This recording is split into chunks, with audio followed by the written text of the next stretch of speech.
এই গ্রুপে যেতে ପରିଶ୍ରମ କରି ଆମମାନଙ୍କ ନିମନ୍ତେ ଏଇ ସୁଯୋଗଟା କରିଦେଉଛନ୍ତି ସେମାନଙ୍କର ନିକଟରେ ମୁଁ ଚିରକୃତଜ୍ଞ ଧନ୍ୟବାଦ ଦଉଛି। ପ୍ରଭୁଙ୍କ ଚରଣ ତଳେ ମୁଁ ନିଜ ଜୀବନକୁ ରଖୁଛି। ପ୍ରଭୁ ଏଇ ସୁଯୋଗ ମୁଁ ପାଇ ପ୍ରତ୍ୟେକଙ୍କୁ ମୁଁ କୃତଜ୍ଞ ଧନ୍ୟବାଦ କରୁଛି। ଅବଶ୍ୟ ଅନେକ ସାକ୍ଷ୍ୟ ରହିଛି, କିନ୍ତୁ ଅଳ୍ପ ସମୟ ମୁଁ ଆଉ ଗୋଟେ ବିଷୟ ଅନେକ ଦିନର କଥା ଅବଶ୍ୟ ପ୍ରଭୁ ମତେ କିଭାବେ ରକ୍ଷା କରିଛନ୍ତି ସେଇଟା ମୁଁ ଅଳ୍ପ ଦୁଇ ପଦ କହିଦେବି।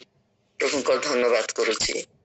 ନିଶ୍ଚୟ ଗୋଟେ ସମୟ ଥିଲା, ଗୋଟେ 23 ବର୍ଷ କି 25 ବର୍ଷ ହେବ ତା ତଳରେ ମୋର ଜୀବନେ ଅବଶ୍ୟ ମୁଁ ପ୍ରଭୁଙ୍କର ଦୟା ପ୍ରେମ ଅନୁଗ୍ରହ ପାଇବା ଛୋଟଠାରୁ ମୁଁ ଲୁଥରାନ ପରିବାରର ସନ୍ତାନ, କିନ୍ତୁ ପ୍ରଭୁ ଭୟ ଜୀବନ ଥିଲେ ମଧ୍ୟ ପ୍ରଭୁଙ୍କୁ ଯେ ନିଜ ଖ୍ରୀଷ୍ଟ ବୋଲିକି ମୁଁ ଯୋଉ ଅନୁଭବ କରିବା କଥା ମୁଁ ପାଇପାରିନଥିଲି।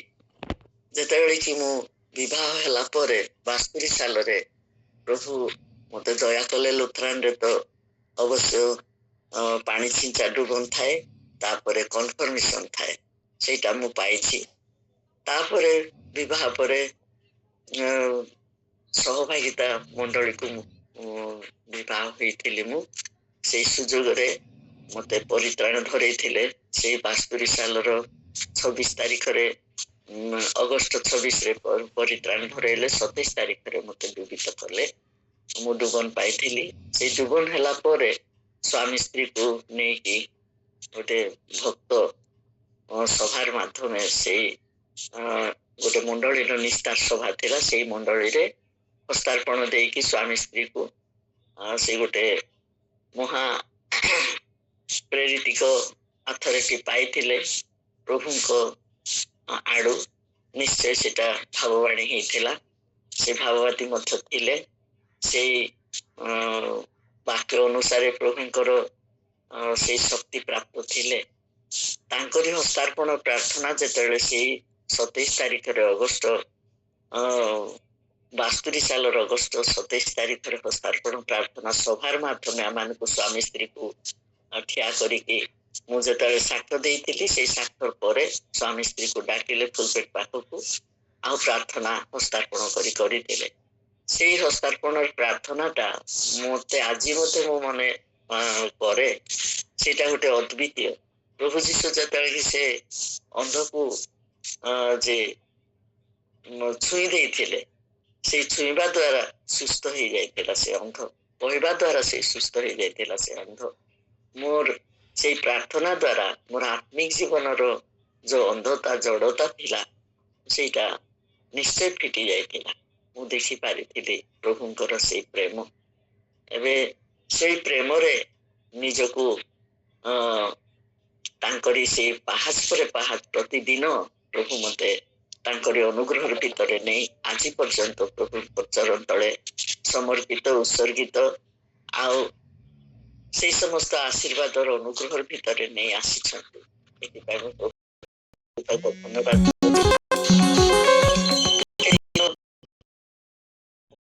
କଥା ଯେତେବେଳେ ଆମ ଗୃହର ଛାତ ଉପରେ ମୁଁ ଲୁଗା ଶୁଖେଇବାକୁ ଯାଇଥିଲି, ମୁଁ ଜାଣିନାହିଁ ଆଉ ସେ ବିଷୟଟା, କିନ୍ତୁ ଆମ ଓଡିଶା ଦୁଇ ତିନିଟା ଘର ପରେ ଗୋଟେ ବଟ ଗଛ ଅଛି, ସେଠି ସମସ୍ତେ ପୂଜା କରି ଆସନ୍ତି।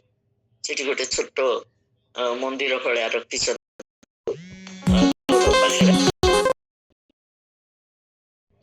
ସେଇ ପୂଜା କରିବା ବିଷୟ ମୁଁ ଏତେ ମନୋଯୋଗୀ ନୁହେଁ, କିନ୍ତୁ ମୁଁ ଖରାବେଳେ ଲୁଗା ଧୋଇକି ଲୁଗା ଶୁଖେଇବାକୁ ଗଲି।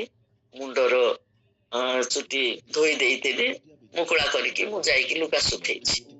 ଲୁଗା ଶୁଖେଇକି ଆସିଲି। ତାପରେ ଗୋଟେ ଦିନ ଯାଇଛି, ସେ ରାତିରେ ମତେ ଭୀଷଣ ଜ୍ୱର ଆସିଲା। ମୁଁ ଏ ସମସ୍ତ ମଧ୍ୟ ମୋର ଭ୍ରୁକ୍ଷେପ ନାହିଁ। ଜ୍ୱର ଆସିଲା ଗୋଟେ ଦିନ, 2 ଦିନ, 3 ଦିନ। ସେତେବେଳେ ମୋ ବାପା ଆସିଲେ ଗାଁରୁ। ସେତେବେଳେ ଔଷଧ ଖାଉନଥିଲି। ଔଷଧ ବାହା ହେଲା ପରେ ମୁଁ ସେଇ ଔଷଧ ଖାଇବା ମୁଁ ମନେ ନାହିଁ ମତେ ପିଲାବେଳେ ମୁଁ ବାହା ଆଗରୁ ଔଷଧ ଖାଇଛି କି ନାହିଁ, କିନ୍ତୁ ମୁଁ ଔଷଧ ଖାଇବାଟା ପ୍ରଭୁ ଯୀଶୁଙ୍କୁ ଯେତେବେଳେ ମୁଁ ଗ୍ରହଣ କଲି, ସେଇ ପ୍ରାୟଶ୍ଚିତ କୃଷିର ରକ୍ତକୁ ମୁଁ ଯେ ନିଜ ଜୀବନକୁ ନେଲି, ସେଇ ଦିନ ଠାରୁ ମୁଁ ଔଷଧ ଖାଇ ନଥିଲି। ସେଇ ଯୀଶୁଙ୍କର ରକ୍ତ ଦ୍ୱାରା ଯେକୌଣସି ଛୋଟ ବଡ଼ ଯାହା କିଛି ଶରୀର ମଧ୍ୟ ଆସିଲେ ମଧ୍ୟ ସେଇ ରକ୍ତ ଦ୍ୱାରା ମୁଁ ମୁକ୍ତି ପ୍ରାପ୍ତ ହେଇଯାଉଥିଲି, ଏଥିପାଇଁ ସୁସ୍ଥ ହେଇଯାଉଥିଲି। ପ୍ରଭୁ ମତେ ସାହାଯ୍ୟ କରୁଥିଲେ। ତାପରେ ଯେତେବେଳେ କି ମୋର ଜୀବନେ ସେଇ ଜ୍ୱରଟା ଆସିଲା, 4-5 ଦିନ ହେଲା ହସ୍ପିଟାଲ ନେଉନାହାନ୍ତି କି ଔଷଧ ଖାଉନି, ଏଇଟା ମୋ ବାପା ଜାଣିଲେ। ସେତେବେଳେ ପର୍ଯ୍ୟନ୍ତ ମୁଁ କହିନଥିଲି କାହାକୁ, କିନ୍ତୁ ମୋ ସ୍ୱାମୀ ଜାଣନ୍ତି, ମୁଁ ଜାଣେ, ଆଉ ମୋ ଛୋଟ ସନ୍ତାନ ଜାଣେ ଆମେ ଔଷଧ ଖାଉନୁ। କିନ୍ତୁ ପ୍ରଭୁ ଏପରି ଗୋଟେ ତାଙ୍କରି ମହିମା ପ୍ରକାଶ କରିବା ନିମନ୍ତେ ମତେ କଣ କଲେ, ଯେ ଜ୍ୱରଟା ଆସିଲା। ସେ ଜ୍ୱର 2-4 ଦିନ ଜ୍ୱର ଛାଡୁନି କିଛି। ତାପରେ ମୋ ବାପା ଆସିକି ଅଫିସକୁ, ପୁଲିସ ଅଫିସକୁ, ସେ ତାଙ୍କର ସବ୍ ଇନ୍ସପେକ୍ଟର ଯିଏ ଥିଲେ କି ସେ ତାଙ୍କରି ନିକଟକୁ ଯାଇକି, ମୋ ଝିଅ ଏତେ ଜ୍ୱର, ଆଉ ଆପଣ ଟିକେ ହେଲେ ସେଇଟା ସାକ୍ଷାତ କରିବା ପାଇଁ ହସ୍ପିଟାଲ ନେବା ପାଇଁ ମଧ୍ୟ ସୁଯୋଗ ପାଇପାରୁନାହାନ୍ତି ମୋ ଜୁଇଁ, ଆଉ କଣ ଆପଣ ଏମିତି? ସେଇଟା ତ ସେମାନେ ଜାଣିନାହାନ୍ତି, ଆମ ଆଜ୍ଞା ମଧ୍ୟ କହିନାହାନ୍ତି। ସେତେବେଳେ ସେମାନେ ଅବାକ ହେଇଗଲେ, ସଙ୍ଗେ ସଙ୍ଗେ ତାଙ୍କୁ ଛୁଟି ଦେଲେ। ଛୁଟି ଦେଲା ପରେ ଆସିକି ହସ୍ପିଟାଲ ମତେ ନେଲେ। ହସ୍ପିଟାଲରେ ନେଇକି ମତେ ଜଏନ୍ କଲେ। କେତେ ଔଷଧ କରୁଛନ୍ତି କି କଣ ସବୁ କରୁଛନ୍ତି ମୋର ଆଉ ମନେ ନାହିଁ, ଏତେ ବର୍ଷର କଥା। କିନ୍ତୁ ଏତେ ଔଷଧ ଖାଉଛି, ମୋର ଜୀବନରେ ମୁଁ ଦେଖୁଥିଲି, ମୋର ଏବେ ଅନୁଭବ ଆସୁଛି ଯେ ଏଇଟା ଗୋଟେ ଜ୍ୱର ଥିଲେ ଖାଇବାକୁ ଇଚ୍ଛା ହୁଏ ନାହିଁ, କିନ୍ତୁ ଯିଏ ଯାହା ଆଣି ଦଉଛନ୍ତି, ସେ ଏପୁଲ କଣ, ଅଙ୍ଗୁର କଣ, କି ନହେଲେ ଭାତ ମାଂସ କି ଯାହା ଯାହା ହେଲେ ମଧ୍ୟ, ଯାହା କିଛି ହେଲେ ମଧ୍ୟ ମୁଁ ଖାଇଦିଏ। ଏସବୁ ଖାଇବା ଦେଖିକି ସମସ୍ତେ ଅବାକ ହେଇଯାନ୍ତି। ଜ୍ୱର ହେଲେ ତ ଏମିତି ଖାଆନ୍ତି ନାହିଁ, ଏ କଣ ଏମିତି ଖାଇ ଦଉଛି ବୋଲିକି ଆମ ପରିବାରର ଯେତେ ଥିଲେ ମୋର, ସେମାନେ ଦେଖନ୍ତି, ଆଉ ସେମାନେ ଛାନିଆ ତାଟିକା ହେଇଯାନ୍ତି। ସେଇ ପରେ ଏପରି ଗୋଟେ 4-6 ଦିନ ସେଇ ହସ୍ପିଟାଲରେ ଅଛି।